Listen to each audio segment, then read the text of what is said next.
Semnenteon arkomaiden auten edetugatra tanus puronhen aidoneus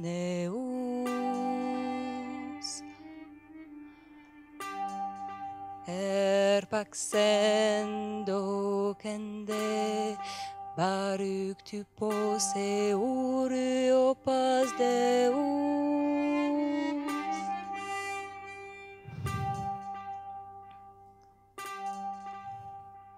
Canedicton agoia. Nusion ampedion teiorusun anax. Poludegmon e poi satanatoisi chronou poluon mosuios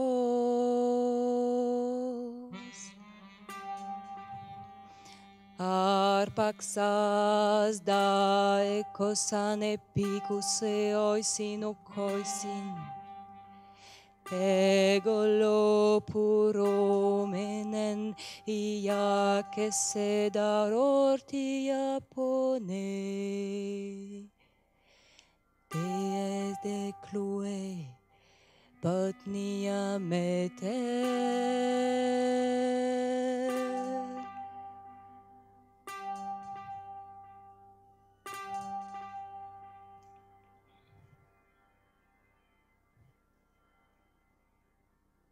Perséphone allait, au loin de sa mère Déméter,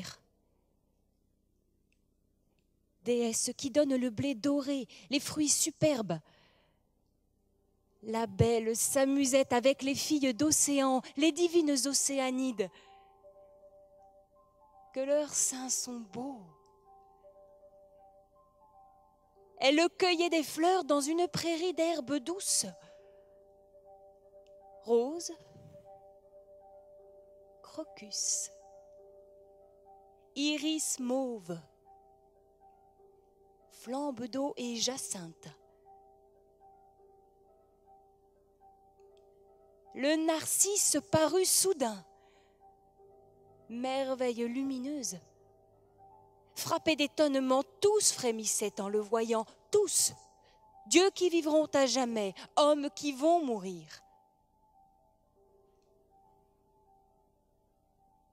Terre avait fait naître la fleur sur ordre du grand Zeus pour attirer et piéger la fille de Déméter.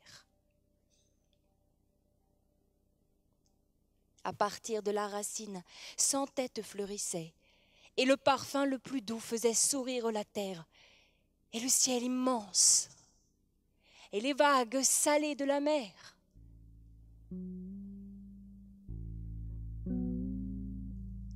Et Perséphone tressaillit, soudain émerveillée. Elle tendit ensemble les mains pour prendre la fleur dorée.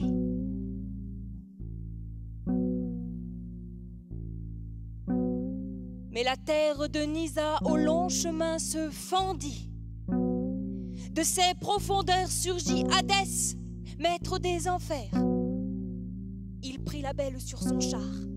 Elle ne voulait pas, et elle pleurait. Et elle cria à pleine voix, et son cri montait. Elle appelait son père, le grand Zeus. Kanedekton euruaguia, Nusion ampedion teiorusun anax poludegmon. Ipoi satanatoi sikronu poluonumos uios. Arpaxas, daekosan, epikuseoisin, okoisin, egolo puromenen iakese, darortia pone.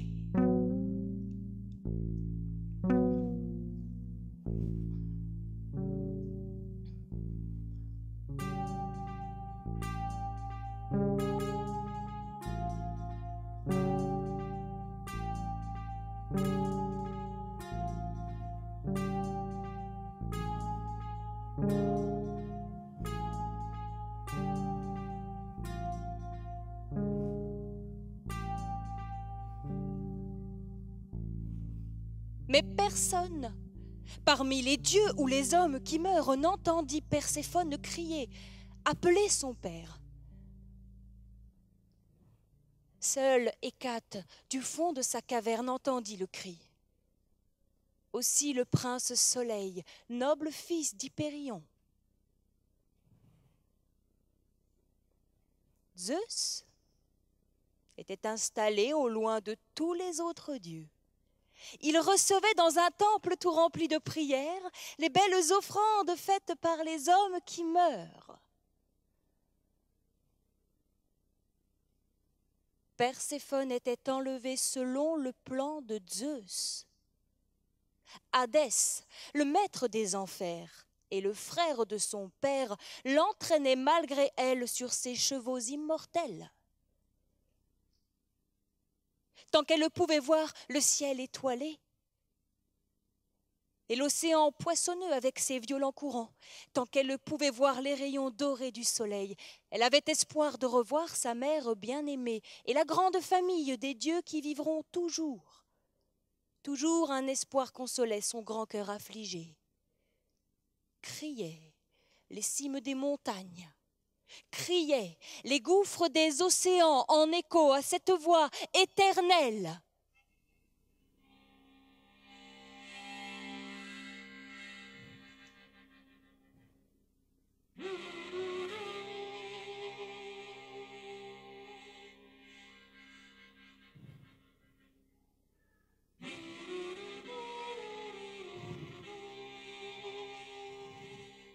Tes declue potnia meter.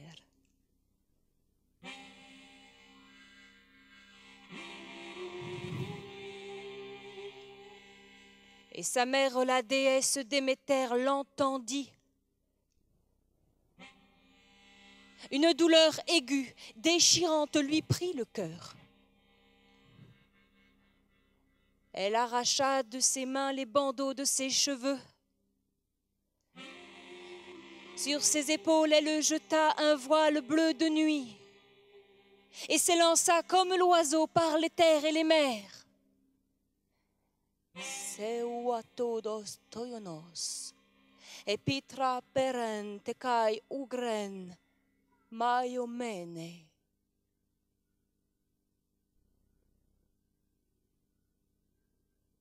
Mais personne ne voulait lui dire la vérité. Pendant 9 jours, tenant en main des torches enflammées, elle tourna en rond sur la terre. Dans sa douleur, elle ne toucha ni au nectar, ni à l'ambroisie. Elle refusa de baigner son corps.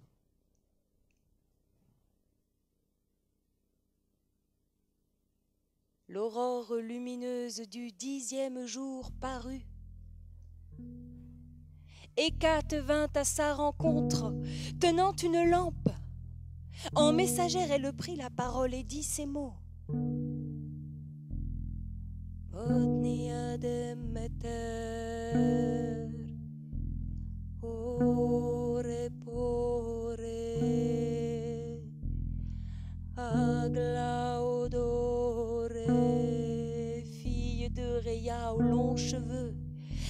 Déméter, qui, parmi les dieux de l'Olympe ou les hommes qui meurent, a pris ta fille Perséphone et t'a brisé le cœur. J'ai entendu le cri, mais de mes yeux, je n'ai rien vu. Voilà, c'est tout ce que je puis te dire de certain. Ainsi parlait la déesse Hécate. La grande déesse aux longs cheveux ne répondit rien, mais au plus vite, suivie d'Hécate, elle s'élança. Elles allèrent ensemble supplier le prince Soleil. Elion di canto, theon scopon edekai andron. La grande déesse s'approcha tout près et dit ces mots. Soleil, traite-moi avec respect, car je suis déesse. Cette fille que j'ai enfantée, douce fleur si belle, je l'ai entendue pousser des cris. Sa voix résonnait. Elle criait comme si on lui faisait violence. De mes yeux, je n'ai rien vu. Et personne n'a rien vu. Mais toi, qui regardes avec tes rayons tout ce qui a lieu sur la terre fertile et jusqu'au fond des océans, apprends-moi, qui me l'a prise, qui des hommes ou des dieux?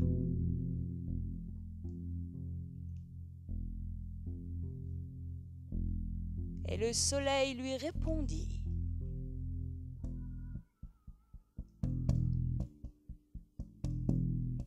Potnia Demeter, ore pore aglaodore, fille de Rhea aux longs cheveux, reine Déméter.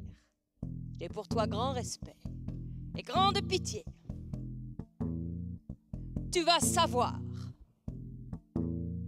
aucun autre dieu n'est responsable que Zeus le roi. Il a fait cadeau de ta fille au maître des enfers.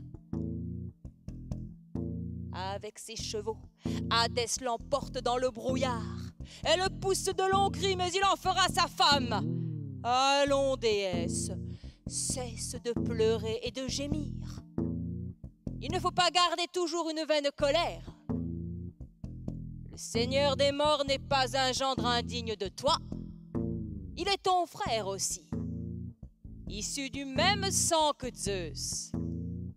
Au premier temps, quand le monde fut partagé en trois, Hadès a reçu une belle part et il est roi. Voici comment parla le soleil.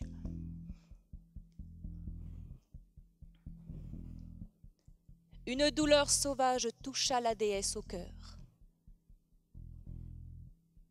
Déméter était furieuse contre Zeus noir nuage.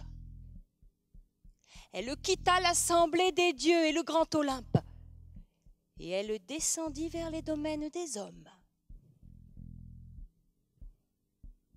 Cosa menede epeita kelain epei, cronioni. Nos pistei sa theon agoren kai macron olympun. Oiketep anthropon polias kai piona erga.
la déesse se fit complètement méconnaissable.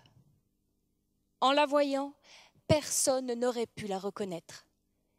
Elle ressemblait à une vieille, chargée d'années, qui ne peut plus ni enfanter ni jouer de séduction, tout comme ces nourrices qui élèvent les enfants. Elle parvint enfin à la maison du roi Kéléos. Il régnait alors sur Éleusis aux bonnes senteurs. Le cœur malheureux, elle s'assit au bord du chemin, près du puits, à l'ombre d'un olivier, et attendit. Les 4 filles du grand roi d'Éleusis l'aperçurent. Elles étaient venues au puits pour chercher de l'eau claire. Debout près d'elle et sans la reconnaître, elles lui dirent « D'où viens-tu, vieille femme? Et de quelle famille es-tu? Pourquoi restes-tu au loin des maisons d'Éleusis, toi dont le visage a la noblesse d'une déesse ?» Et à son tour, la déesse souveraine répondit «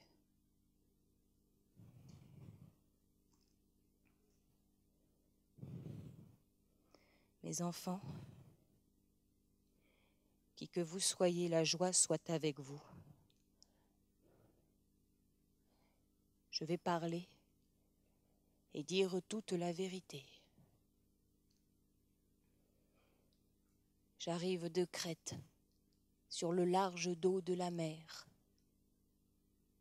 Je ne l'ai pas voulu. Des pirates m'ont enlevé.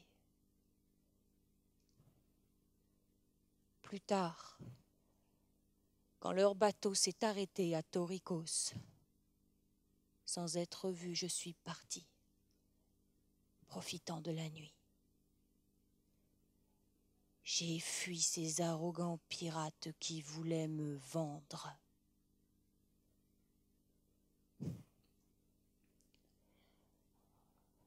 J'ai erré. Voilà comment je suis venu ici. Quel est le nom de ce pays et de ses habitants? Mes chers enfants, que votre cœur de jeune fille prenne pitié de moi, que les dieux soient pour vous généreux. Dans quelle maison pourrais-je aller pour y travailler? Je pourrais prendre dans mes bras un petit enfançon, je pourrais m'en occuper et je tiendrais la maison. Émues par les paroles de cette noble grand-mère, les filles retournèrent à la maison de leur père pour dire tout ce qu'elles avaient vu et entendu. Leur mère Métanire dit de la faire venir. Pour un beau salaire, elle lui confierait son fils, son seul garçon, Démophon, le dernier-né de la maison. Comme des biches, les filles retournèrent chercher la nourrice qui attendait sous l'olivier.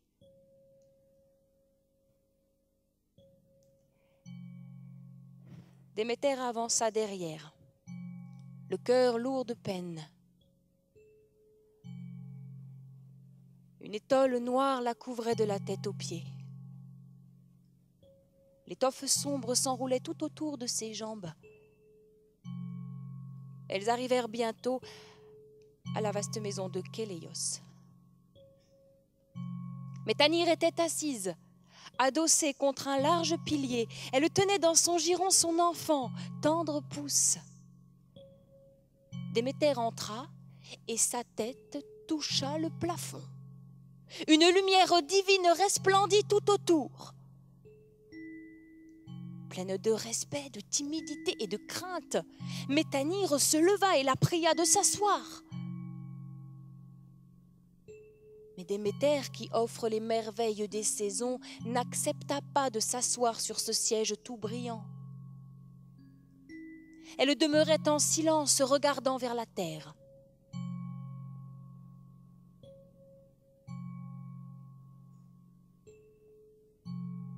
Lors, Yambé, la servante, avança pour elle un siège massif et le recouvrit d'une toison d'un blanc lumineux. Sur ce siège, la déesse consentit à s'asseoir.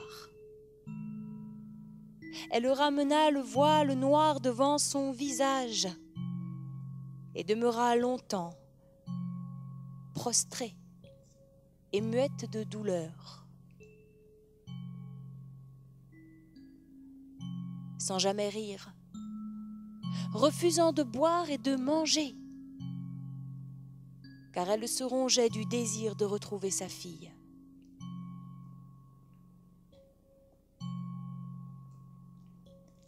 Lors, Yambé la servante fit 1000 grimaces, 1000 contorsions, et la déesse souveraine se mit à sourire et même à rire jusqu'à en avoir le cœur plein de joie.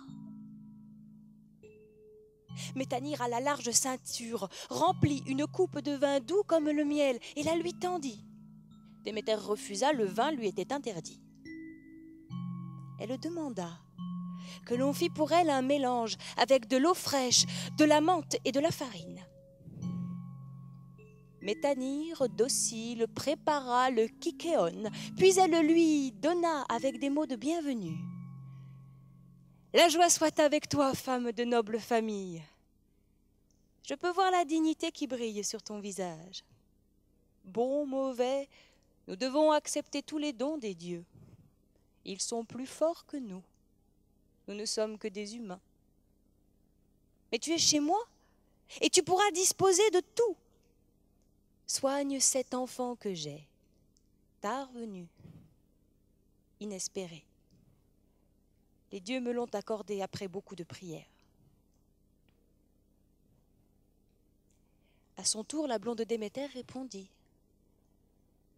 « Femme, je te salue. Que les dieux te soient favorables. Cet enfant, je le prends. J'en aurai soin comme tu veux. Je l'élèverai et le protégerai des mauvais sorts. » À ces mots, elle prit l'enfant dans ses bras immortels et pour la joie de sa mère, le posa sur son sein.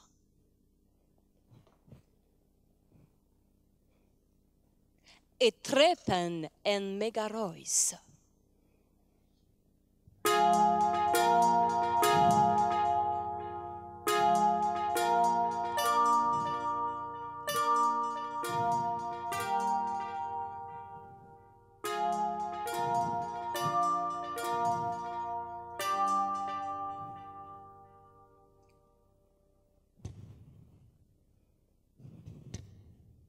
Dans ce riche palais, Déméter éleva l'enfant du roi Kéléos et de Métanire à la large ceinture.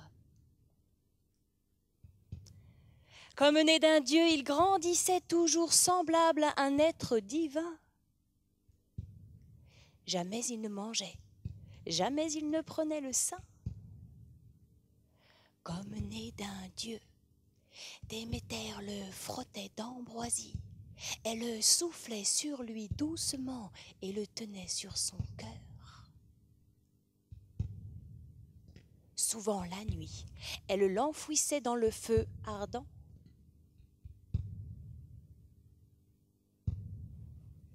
Et de tout cela, les parents ne voyaient rien du tout.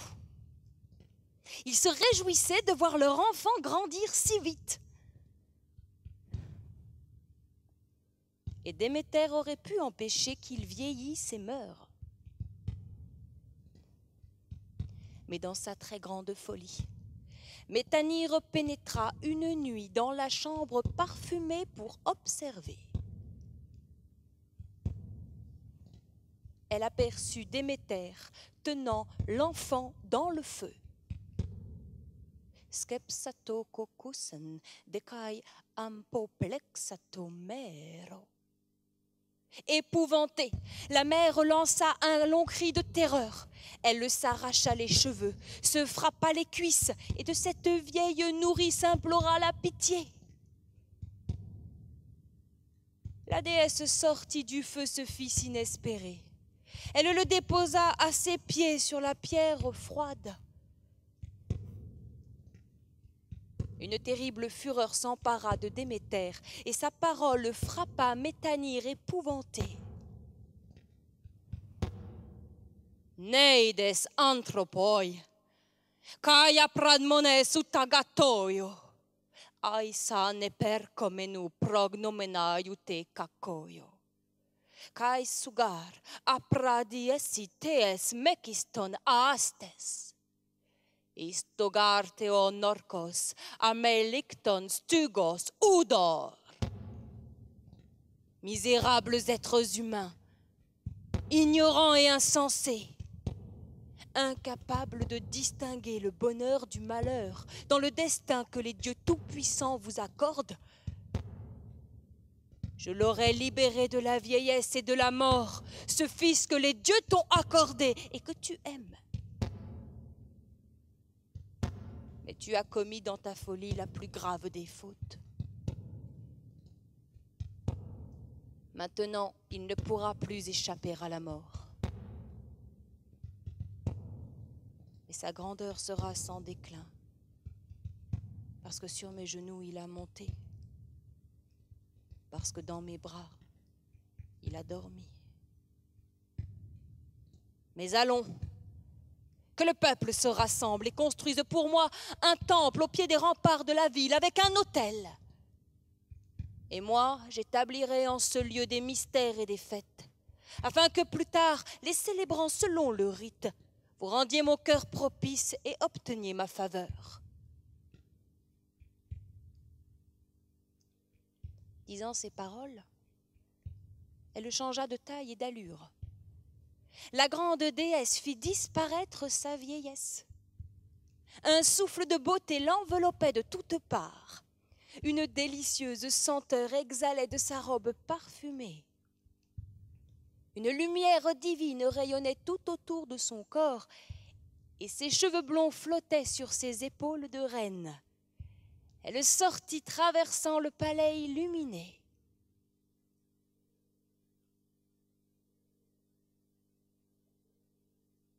Restée muette, Métanire tomba à genoux.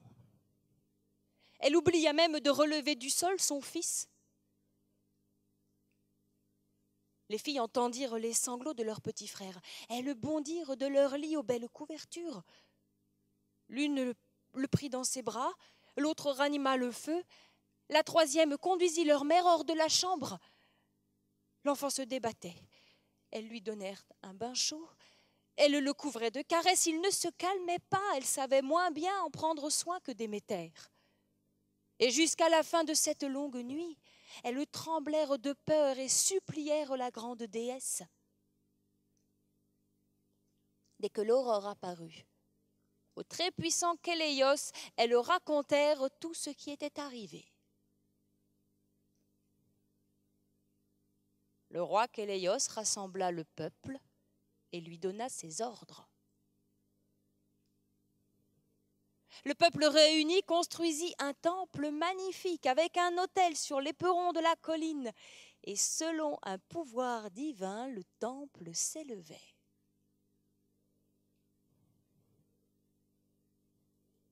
Ce labeur accompli, les hommes rentrèrent chez eux.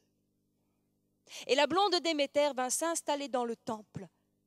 Elle y resta enfermée au loin de tous les bienheureux. Elle se rongeait du désir de revoir sa fille.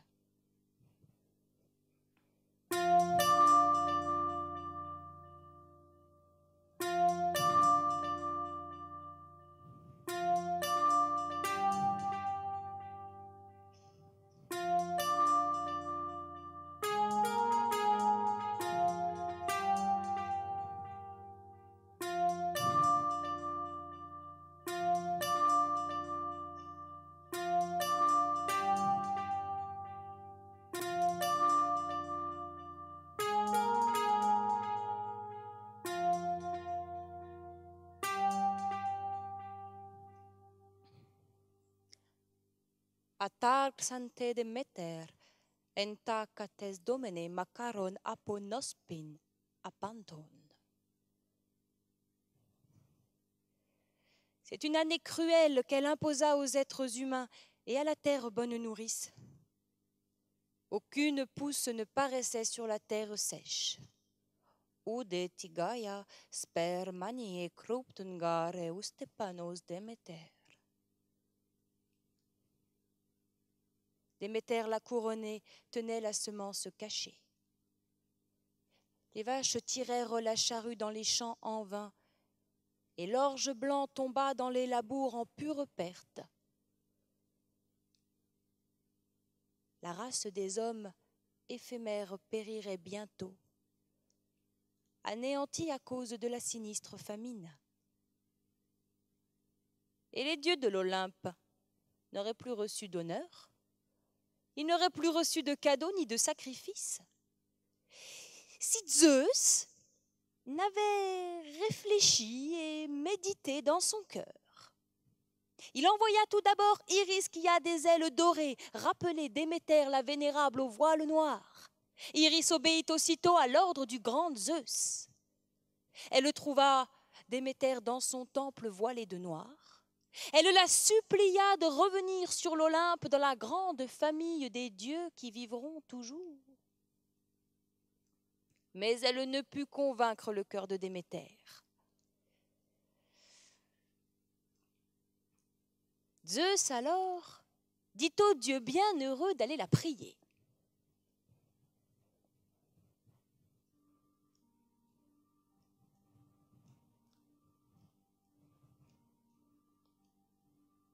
Un par un,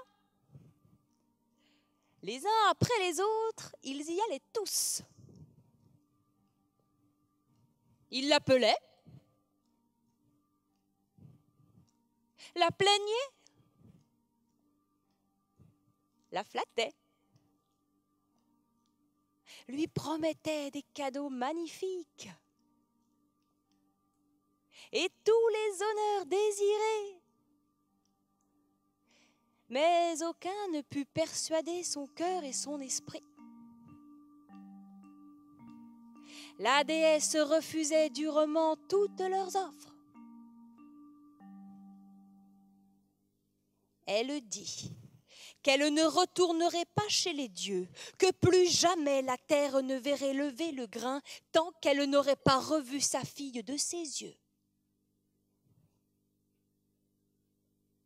Lorsque Zeus l'eut entendu, il envoya vers l'enfer Hermès, le messager rapide à la baguette d'or. Par de douces paroles, il devait persuader Hadès de laisser Perséphone quitter l'enfer, quitter l'ombre des ténèbres et monter vers la lumière, pour que Déméter puisse voir sa fille de ses yeux et qu'elle fasse enfin cesser son affreuse colère. Hermès apparut peceu thea Gaïes. Hermès descendit donc dans les profondeurs de la terre. Il trouva le Seigneur des morts à l'intérieur de sa maison, reposant sur sa couche avec son épouse timide. Elle était là à contre-cœur et regrettait sa mère. Hermès, le messager, s'approcha tout près et dit ces mots.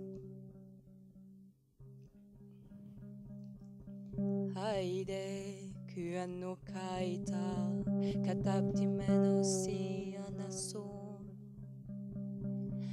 Hadès aux cheveux noirs, seigneur de ceux qui ont péri.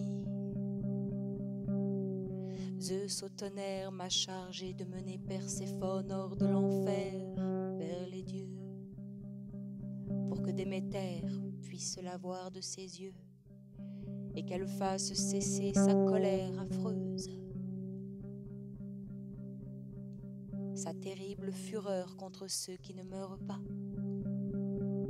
Elle a le grand projet d'anéantir les hommes chétifs nés de la terre, en retenant sous la terre le grain, en supprimant les honneurs qui nourrissent les dieux. Elle s'enferme dans son temple parmi les senteurs et règne toute seule sur Éleusis la rocheuse. Voilà ce que dit Hermès. Le seigneur des morts, sombre Hadès, leva le sourcil.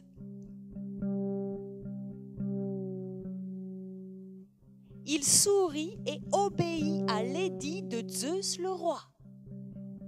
Sans plus attendre, il dit à la sage Perséphone: « Va, Perséphone, va la voir, ta mère au voile noir.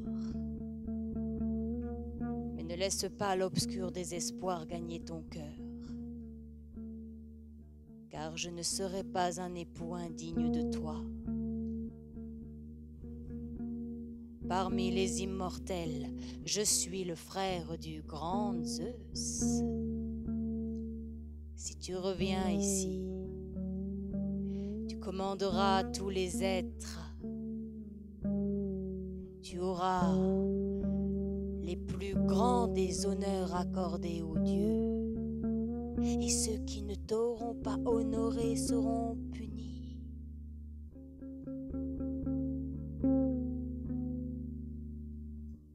Voici ce que dit Hadès, le seigneur des morts. Et la sage Perséphone en fut heureuse. Elle bondit. Mais Hadès, d'un geste habile, lui donna à manger une graine de grenade douce comme le miel, sans être vue et sans que personne y fasse attention. Roies, kokon, edoke, pageen meliedea latre. Il voulait empêcher que la belle reste à jamais auprès de Déméter la vénérable au voile noir.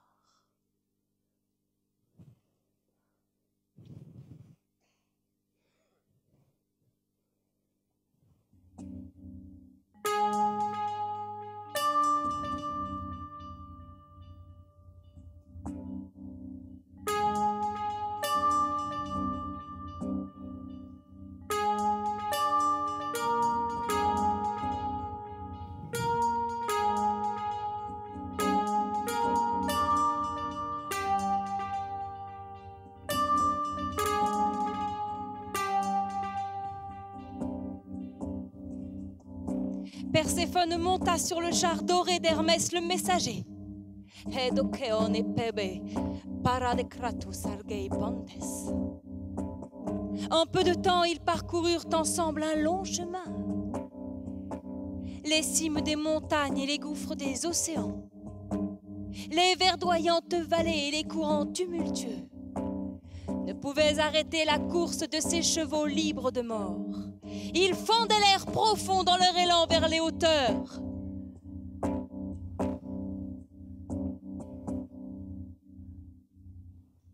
Hermès s'arrêta devant le temple. En les voyant, Déméter s'élança. Perséphone bondit, courut embrasser sa mère. Mais dès que Déméter tint Perséphone dans ses bras, elle comprit la ruse du seigneur des morts, sombre Hadès. Elle fut saisie soudain d'une très grande peur. Lors cessant d'embrasser sa fille, elle lui demanda: « Mon enfant, n'as-tu pas, pendant que tu étais là-bas, mangé quelque chose? Parle. Surtout ne cache rien. Alors nous saurons si tu peux revenir pour toujours avec moi et ton père Zeus, maître des nuages. Et si tu as consommé, tu retourneras sous la terre. Tu habiteras là pendant l'une des 3 saisons, et les 2 autres avec moi, et ceux qui ne meurent pas. Quand s'épanouiront sur la terre les fleurs du printemps, tu monteras de la brume obscure, et tu seras merveille pour les dieux du ciel et pour les hommes qui meurent. Mais raconte, comment le sombre Hadès a pu te tromper? »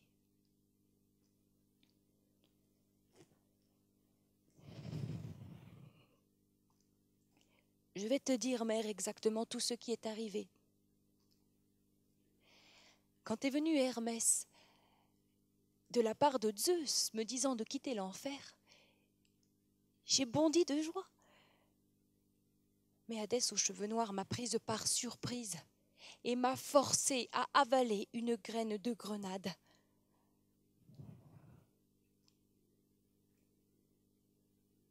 Je vais te dire maintenant comment il m'a ravi grâce à un piège imaginé par Zeus noir nuage. Nous étions toutes dans une délicieuse prairie. Okiro est belle comme une fleur. Calypso la désirable, Acasté et Uranie. Nous jouions à cueillir de nos mains des bouquets de fleurs parfumées. Le beau crocus mêlé aux flambes d'eau et aux jacinthes, et le lys merveille des yeux, et la rose en bouton. Et moi, j'ai cueilli le narcisse engendré par la terre, mais le sol s'est ouvert. Hadès le puissant a surgi. Il m'a emporté sur son char jusqu'au fond des ténèbres. Je ne le voulais pas. J'ai crié à pleine voix.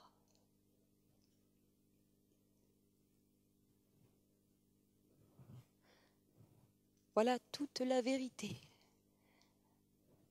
J'ai peine à te la dire. Elles passèrent alors tout le jour, leur cœur à l'unisson, à se réjouir, à se réconforter l'une l'autre. Chacune recevait et donnait à son tour la joie.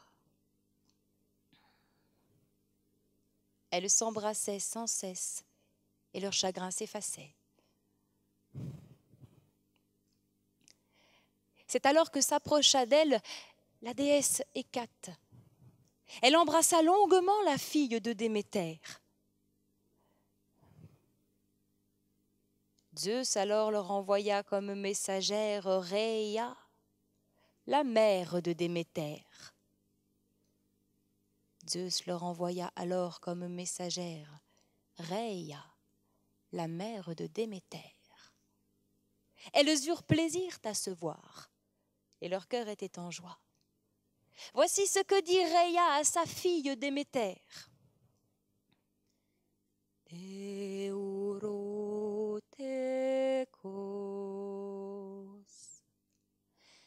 Deurotechos.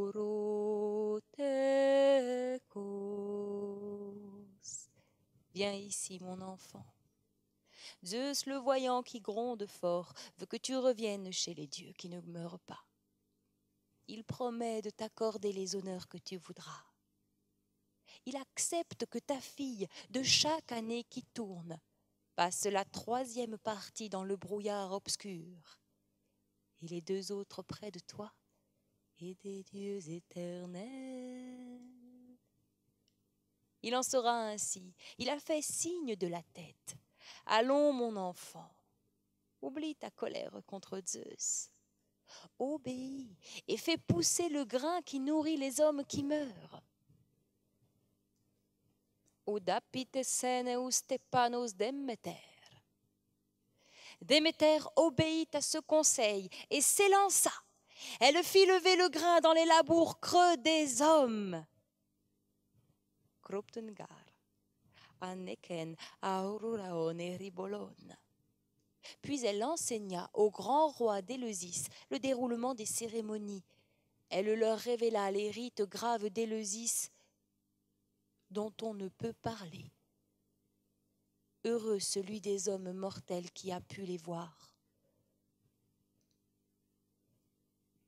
Après avoir accompli tout cela, la grande déesse retourna vivre sur l'Olympe des dieux assemblés. Autar epei upetekato dia theaon. Ban rimen olumpunde mektomegorin alon.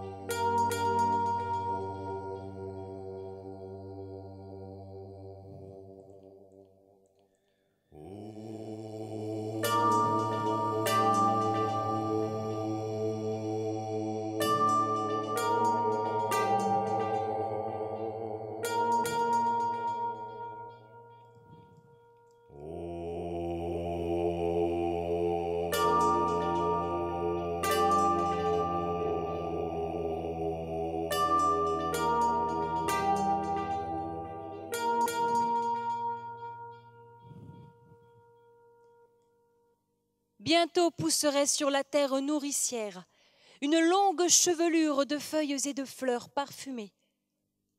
Le beau printemps s'épanouirait sur le sol fécond. Les riches sillons seraient lourds d'épis alliés en gerbes et pousseraient le grain qui nourrit les hommes qui meurent.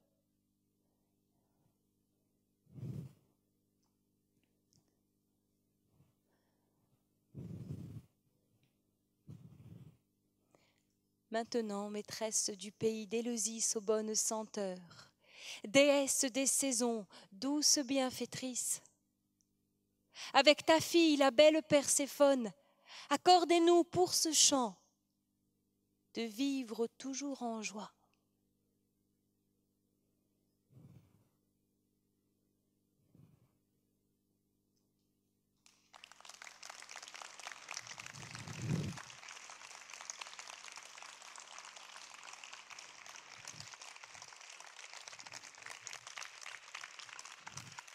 Merci.